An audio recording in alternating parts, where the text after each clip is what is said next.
Olá, boa noite. Você vai ver hoje no segunda edição. Estudantes são atacados com machadinha em escola de Charqueadas. Autor do ataque, adolescente de 17 anos, é apreendido na casa do pai após ferir 4 alunos da escola. Estação do Transurb é assaltada. Criminosos tiveram entrada facilitada por estarem usando uniformes da empresa de limpeza. Saiu hoje a punição para os torcedores colorados que agrediram uma gremista depois do último Grenal no Beira-Rio. Noite colorada na Libertadores. Débora de Oliveira fala sobre Flamengo e Inter e analisa as chances do Grêmio na competição. E no SBT Entrevista, eu converso com Carlos Massa, o Ratinho, sobre televisão, rádio e política.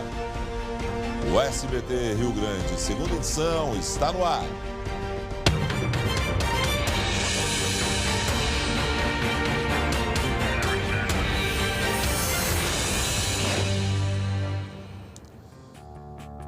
A polícia apreendeu o ex-aluno que invadiu uma escola pública de Charqueadas, na região metropolitana de Porto Alegre, e atacou estudantes com uma machadinha. 6 adolescentes ficaram feridos. Os alunos da turma 71 se preparavam para iniciar o turno da tarde nesta escola estadual de Charqueadas, a 60 quilômetros de Porto Alegre. Este estudante viu quando o agressor entrou na sala. Com uma garrafa com gasolina, um molotov, e quando ele acendeu, botou a machada aqui na barriga, acendeu, tocou dentro da sala e tirou a machada e começou a atacar os outros. O adolescente de 12 anos tentou acalmar o jovem e foi atingido nas costas pela machadinha. Fui sair e aí ele estava atacando, ele me acertou nas minhas costas e pegou meu feriu aqui, ó. Ele só parecia estar brabo e eu acho que tinha rincha com algum aluno da escola. Assustados, os alunos enviavam mensagens de áudio para os colegas. Tô bem, mas ele tava com um machado. Ele acertou uma machadada num colega nosso, só que ele acertou em 2, eu acho. O ataque só não foi pior porque um professor chegou a tempo. Ele não tinha assim aquele sentimento de fúria, ele parecia estar muito assustado. Tanto é que quando eu consegui tirar a machadinha da mão dele, ele não esboçou nenhuma agressão contra a minha pessoa. Ele se assustou quando ele viu que ele foi tomada a machadinha e a gasolina da mão dele. Aí ele decidiu entrar em fuga automaticamente, né? Este outro estudante de 16 anos tentou impedir a fuga do agressor. Eu cheguei a acertar um soco nele e ele largou. Daí, quando a gente veio correndo, eu fiquei mais para trás e o senhor veio em 2 toques correndo. Ele pulou o muro, o portãozinho ali, a gente foi atrás dele, mas sumiu. Eu parei antes, cansei, parei e o meu colega foi mais, mas disse que ele sumiu. Ao todo, 4 alunos com idades entre 12 e 14 anos ficaram feridos sem gravidade. As vítimas foram atingidas nas mãos e nas costas. Outras 2 jovens foram atendidas em estado de choque. Testemunhas identificaram o agressor e avisaram a polícia militar. O suspeito foi apreendido na casa do pai. O jovem, de 17 anos, é ex-aluno da escola e confessou que planejou o ataque durante meses para se vingar de um colega. Ele alega ter estudado nessa escola até o ano 2015 e lá ter criado esse desafeto, né? Também, a princípio, um adolescente, nós estamos tentando identificar ele, né?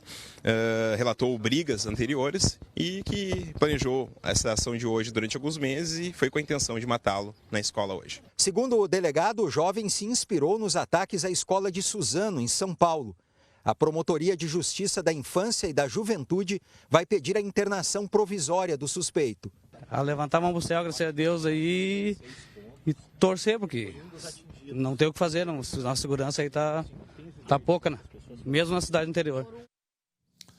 Eu fico imaginando a situação dos pais que enviam seus filhos para as escolas e se sentem tranquilos com isso. Onde é que está o teu filho? Está na escola, está seguro. Diante de uma situação como a de hoje, a reação imediata e necessária é, primeiro, solidarizar-se com as vítimas e depois investigar a fundo a causa, verificar a informação que o autor do atentado sofria provocações quando estudou na escola, bullying no tempo que frequentou o local.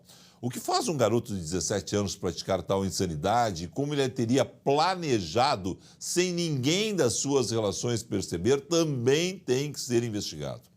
não foi um surto psicótico, pelo que diz ali o professor entrevistado pelo Andrei Rosseto, onde alguém perde o controle sobre seus atos, né? Ele, pelo jeito, premeditou. E mesmo tendo no bullying uma possível causa no passado, quando ele frequentava a escola, isso não pode transbordar para uma ação violenta como essa de hoje, onde, felizmente, os ferimentos foram leves e não houve vítimas fatais.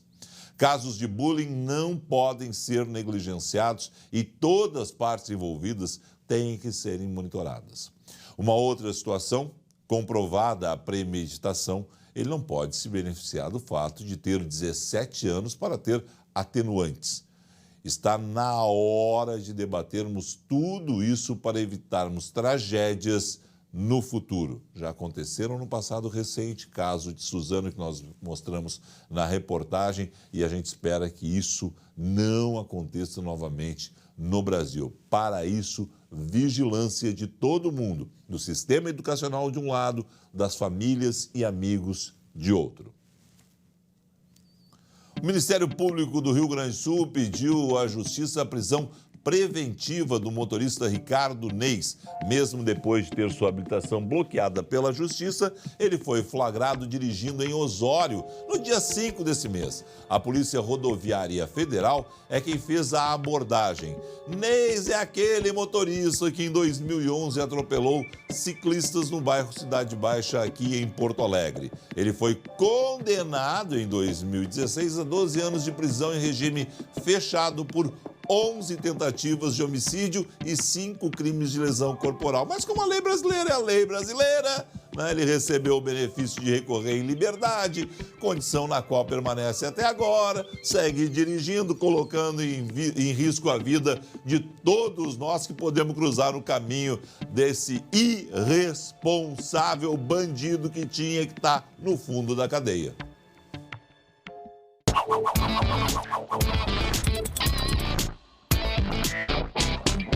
SBT entrevista de hoje no aeroporto Salgado Filho, porque Carlos Massa, o Ratinho, mal conhece o Rio Grande do Sul e quando vem ao estado sai daqui direto para os seus compromissos. Dessa vez está indo a Tupandi conversar com o pessoal da Capesberg lá.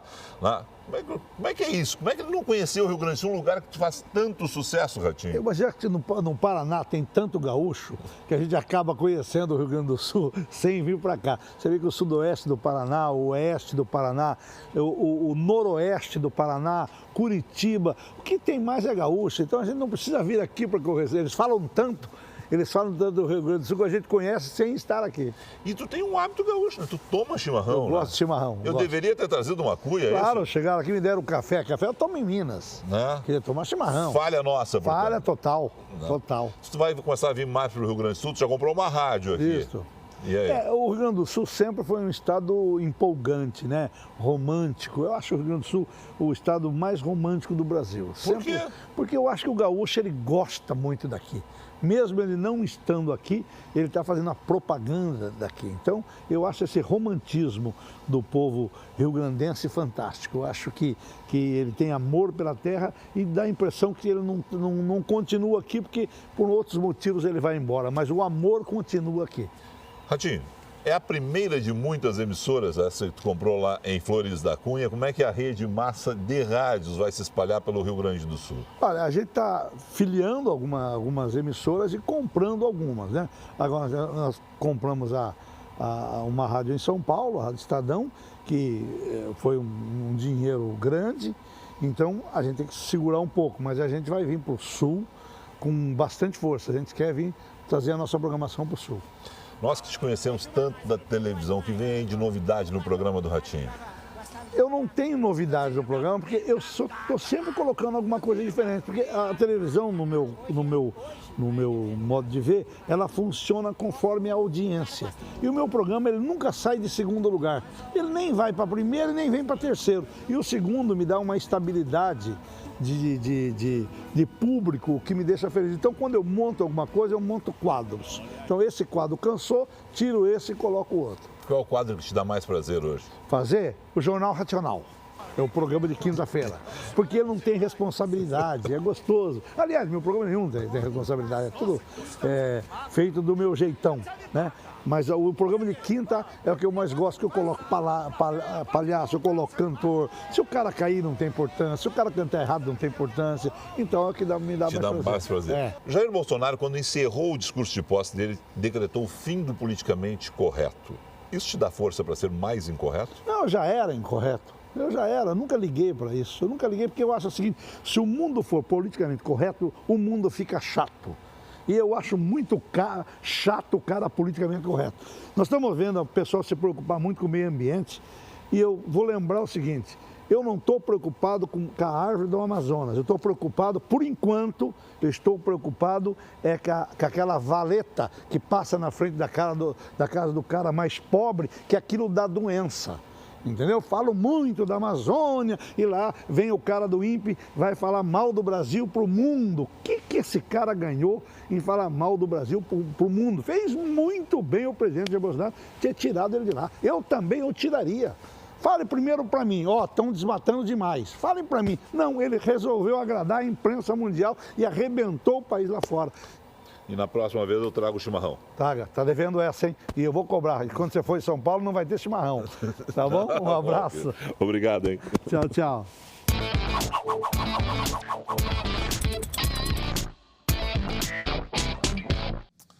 E hoje tem Boteco do Ratinho, 10h45 da noite aqui no SBT. Não perca. E agora? Vamos falar de futebol. A hora dela. Débora de Oliveira, seja bem-vinda. Obrigada, Felipe. Tô nervosa, tô ansiosa, tô aqui, pensando já em botar minhas meias quentes pra ficar com o pé quentinho, né? Porque mesmo de longe a gente tem que estar aquecido o pé para dar sorte pro Inter mandar boas energias, né? Boas energias você mandou pro Edenilson, ele vai pro jogo ou não vai pro jogo? Eis a questão, Felipe. Porque o Inter levou um jogador machucado na delegação para compor elenco, para o grupo estar unido nesse momento de decisão, ou porque ele pode aparecer como surpresa? É bom manter esse mistério porque deixa o adversário em alerta, né? Afinal de contas, o Edenilson é um jogador que está credenciado, inclusive, para ser chamado pelo Tite para a seleção brasileira.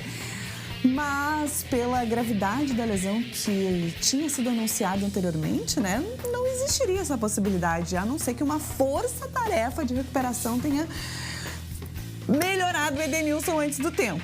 Maracanã lotado, pressão total sobre o Inter. Pressão total, o Flamengo está invicto no Maracanã. O Flamengo tem 21 gols em 10 jogos. O que conta a favor do Inter é a defesa, né? Já são mais de 500 minutos sem sofrer gols. Então a gente vai dizer que é um jogo do ataque contra a defesa hoje no Maracanã. Qualquer vantagem é importante. Até um empatezinho é bom para a decisão do Beira-Rio semana que vem, porque daí o Inter também tem lá a sua força dentro de casa, não é só o Flamengo. Bom, já o Grêmio está na obrigação de ganhar semana que vem do Palmeiras, no mínimo por 1-0 para levar para pênaltis, por 2-0 para seguir adiante. E aí? Ontem não deu certo, né? A estratégia do Renato foi 70% de posse de bola para o Grêmio, 30% para o Palmeiras, mas na bola parada o time do Felipão com Gustavo Scarpa acabou sendo decisivo e complicou, sim, a vida do Grêmio. Precisa vencer lá no Pacaembu semana que vem, que a gente sabe que já não é fácil, né? E quando sai atrás do resultado, o nervosismo bate, né? Já é a ansiedade que entra em campo junto. Ainda mais contra o time do Filipão, né? Que joga fechado, sabe fazer esses ferrolhos, né? Mas a gente também sabe que o Grêmio tem uma certa imortalidade ao lado dele, então a gente não vai desistir. Só depois do apito final do árbitro. Enquanto isso, a gente acha que ainda dá. Já passou pelo Libertad, já passou pelo Bahia, em mata-mata. É a vez de passar pelo Palmeiras. Tomara. Obrigado. Danilo que não nos ouça, né? É verdade. Falo pra Rede H Farma de Farmácias que cuida com o coração. Falei com a Débora sobre o dentro de campo, deixa eu falar sobre o fora de campo, né?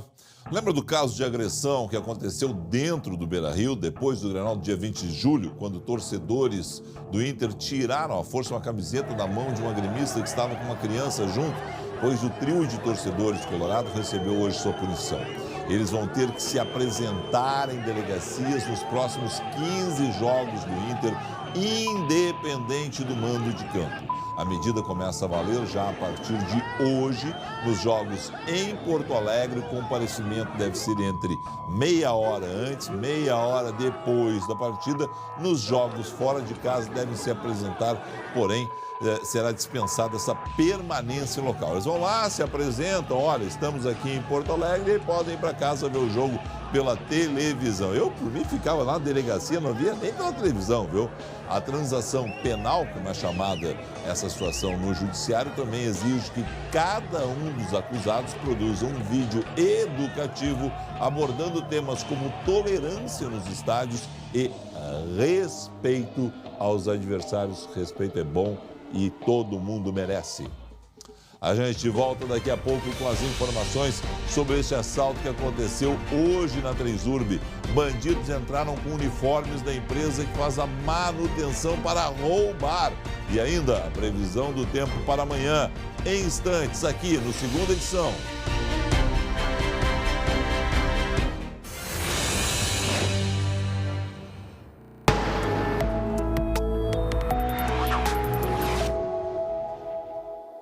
A quarta-feira iniciou fria no Rio Grande do Sul. A temperatura baixou de 0 em São Francisco de Paula, chegando a menos 1,3 hoje pela manhã.